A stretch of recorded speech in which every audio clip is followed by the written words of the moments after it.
Daawwattoota keenya nageenyi keenya lafa jirtanitti sirna qabu jennaa oduu isinitti himnaa oduu waliin Anbaayiluu Nachooti.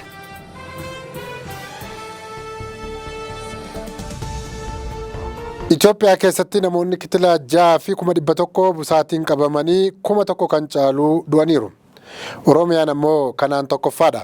Biyya kana keessatti dhukkubni busaa bifa weeraraan ka'ee babal'achaa jira. Bara kana keessa lakkoofsi namoota dhukkuba busaatiin qabamanii kan isa bara darbeerraa yoo wal cinaan qabame ilaalame akka malee guddaadha. Barruun New York Times dhaabbata qorannoo Finfinnee keessaa eeree akka baasetti bara 2024 kana keessa haga baatii fulbaana dabreetti baay'inni namoota busaatiin qabamanii kitila 6,100dha. Kana keessaa dhibichaan kan du'an 1,038. Bara darbee waggaa guutuu keessatti kan bookee busaatiin ciniinamee dhukkubsatee kitila 4,500 kan du'an ammoo 469 ture. Kan akka malee nama yaaddessu ammoo inni baranaa isa kan bara darbee irra caaluusaa qofa osoo hin taane ji'oota hafan keessa balaan kun dabaluuf kan jiru ta'uusaati. Kanaan dura dhukkubni busaa hir'ataa deemaa ture kan jedhu gabaasni New York Times amma dabalaa jiraachuusaa sababadha kan jedhe kaa'eera. Walwaraansi jijjiirama haala qilleensaa fi qorichi busaatti madaquu bookee busaa sababoota gurguddoo jedhamanidha.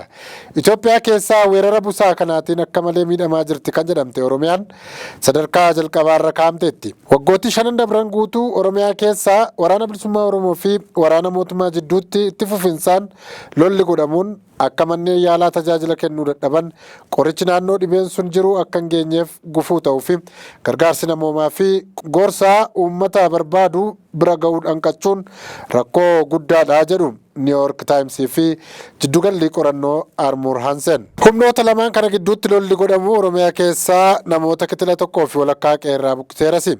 Godinni Wallagga dhihaa kan akka malee dhukkuba busaatiin miidhaan irra ga'e isa guddichadha. Dhaabbileen gargaarsa namoomaa kennan rakkoon nageenyaa waan jiruuf gara godinichaa deemuu rakkataniiru. Lolichi kennisa tajaajila fayyaa rakkoo keessa galchee hojii bookee busaa to'achuu gufachiisee namoota qeerraa buqqisuurra dabree akka isaan hin yaalamneef illee rakkootti ta'eera. Rakkoo nageenyaatiin warri qeerraa yoo buqqa'an bookee busaatiin yoo hiddamanii jiraatan gara naannoo biraatti babal'isuuf illee sababa ta'eera. Oromiyaa keessatti jaarmiyaan gargaarsa kennan illee qorichaa fi agoobara akka hin rabsine qorannoo akka hin taasifneef gufuu guddaan kan itti ta'ee jiru rakkoo nageenyaati. Jiddugala qorannoo Armor Hansenitti hoogganaan dhimma busaa kan ta'an Dr. Fitsum Taaddasaa akka jedhanitti rakkoo nageenyaa jirutti dabalamee jijjiiramni haala qilleensaa fi qorichatti madaqaa dhufuu bookee busaa sababa kan birooti jedhaniiru. Itoophiyaa dabalatee biyyoota Afrikaa keessatti busaan dhukkuba baadiyyaatti kan jedhamuun beekamaa ture hafee amma magaalaa keessatti galaa jira jedhu. Bookee busaan kan ardii Eeshiyaa keessatti beekamtu amma gara Itoophiyaatti galteetti. Akaakuun Anopheles Stephensi jedhamtu magaalaa Direedawaa keessatti dhukkuba namaaf sababa taateetti. Gamoo jala golollee yookaan gommaa konkolaataa keessatti bishaan kuufamuun hormaata bookee kanaaf sababadha. Jijjiirama haala qilleensaa irraa kan ka'e biyya kana keessatti bookeen busaa gara baddaatti baatee namoota dhukkubsachiisaa jirti jedheera New York Times. Lammiileen Itoophiyaa 56 Jibuutii irraa gara biyyaatti har'a deebifaman. Godaantota 56 kara Jibuutii qaxxaamuruun gara biyyoota baha giddu galeessaa keessumaa gara Yemen deemuuf kaayyoo qabatanii biyyaa bahuu haala rakkisaa keessa turan gara biyyaatti deebifamaniiru. Jibuutiitti imbaasiin Itoophiyaa dhaabbata godaantota idil addunyaa waliin ta'uun godaantota kanneen xiyyaaraan gara biyyaatti isaan deebisuusaa beeksiseera. Daandiin Itoophiyaa Jibuutii Yemen balaa garmaleedhaan kan guutame ta'urra darbee sababa daddabarsitoota seeraan alaatiin lammiileen hedduu guyyaa guyyaan du'aaf saaxilamuu imbaasichi ibseera. Baatii tokko dura qarqara galaana Jibuutiitti bidiruun 2 godaantota 320 fe'anii turan dhidhimuun godaantonni Itoophiyaa 48 lubbuun isaanii darbuun ni yaadatama. Bidiruuwwan kunneen dhidhiman kaaba lixa Jibuutii naannoo Angaariitti qarqara galaanarraa meetira 150 fagaatan akka ta'edha kan eerame.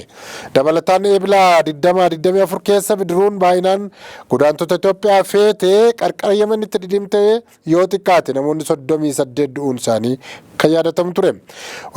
Waxabajjii darbeessi irra caalaan godaantota Itoophiyaa fi Somaaliyaa feetee erga qarqara galaana Somaaliyaa irraa kaatee booda dhidhimuun lubbuun namoota 49 darbuun kan yaadatamu ture. Boordiin filannoo Itoophiyaa daballii kaffaltii tajaajilaa kan taasisee fi warra gargaarsaan jiraatan dadhabsiisuuf akka ta'e beeksiseera. Boordiin filannoo Itoophiyaa dhaabbilee siyaasaa kan seeraan galmaa'anii socho'uu fedhaniif tajaajila kennuufiif kaffaltii gaafatu irratti dabaluusaa torban darbe keessa beeksisee ture. Akka qajeelfama haaraa boordichi baasetti dhaabni siyaasaa tokko ragaa beekamtii yeroo argachuuf qarshii 15,000, ragaa beekamtii dhaabbataa argachuuf qarshii 30,000 akkasumas ragaalee fooyyeffachuuf qarshii 5,000 kaffaluutu sarraa eegama. Kanaan dura dhaaba kan naannoos ta'e kan biyyaalessaa beekamtii yeroof qarshii 100, beekamtii dhaabbataaf qarshii 200 kaffalchiisaa ture. Boordichi dhimma kana irratti ibsa kenneera. Qajeelfamni haaraa ba'e kun kan ilaallatu dhaabbilee siyaasaa kanaan dura galmaa'anii fi beekamtii warra qaban miti. Qajeelfamichi warra erga labsiin sun baheetii akka haaraatti galmaa'an qofaafidha.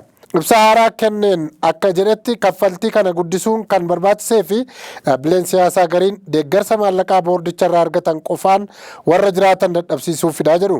Sababni isaa immoo dhaabbileen siyaasaa deeggarsa boordii filannoo biyyaalessaa Itoophiyaa kennuu fi qofaan jiraachuu osoo hin taane madda galii mataa isaaniis barbaaddatanii akka cimaniif akka ta'edha kan ibsame. Boordiin tumsa baajataa kan kennuu fi baay'ina miseensota dubartootaa qaamarruu isaan qabanii fi ulaagaa biroon kaa'ame irratti hundaa'etudha.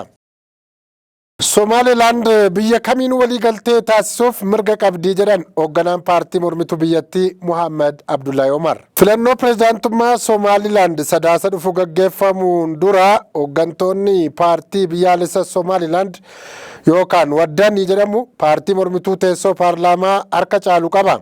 Mataan paartii kana tibbana Finfinnee daawwataniiru. Hoogganaan paartichaa fi ministeera dhimma alaa Somaalilaand duraanii Muhammad Abdullahi Omar dhimma turtii isaanii fi waliigaltee wal hubannaa ulaa galaanaa argachuu Somaalilaandii fi Itoophiyaa jidduutti mallatteeffame ilaalchisee Addis Istaandardii waliin turtii taasisaniiru. Paartiin isaanii filannoo sadaasa dhufu yoo injifate hariiroo Itoophiyaa waliin qabu cimsuuf kutannoo akka qabu mootummaa Itoophiyaaf mirkaneessineerra jedhan. Itoophiyaan buufata doonii argachuuf fedhii qabdu dantaa seera qabeessaati ka jedhan Omar paartiin isaanii Itoophiyaan buufata doonii Somaalilaand kan ta'e Barbaraa akka fayyadamtuuf fedhii qabaachuu maniiru.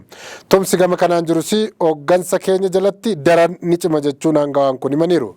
Dhimma kana ilaalchisee gama aangawoota Somaaliyaas ta'e kan Itoophiyaas wanti jedhame hin jiru.